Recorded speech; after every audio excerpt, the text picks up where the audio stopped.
నాలుగు దిక్కులే నువ్వే దిక్కని మొక్కే నాగమ్మ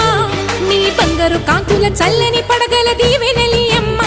అమ్మా నాలుగు దిక్కులే నువ్వే దిక్కని మొక్కే నాగమ్మ నీ బంగారు కాంతుల చల్లని పడగల దీవెనలి అమ్మ నమ్మిన వారికి నాగుల జాతికి అమ్మవు నీవమ్మ పసుపు కుంకుమ పడతుల కొసగే దేవత నీవమ్మ మా ఐదవతనమునకు అభయమునిచ్చి అండగా ఉండమ్మా చల్లని చూపుల నాగమ్మ మా పిల్ల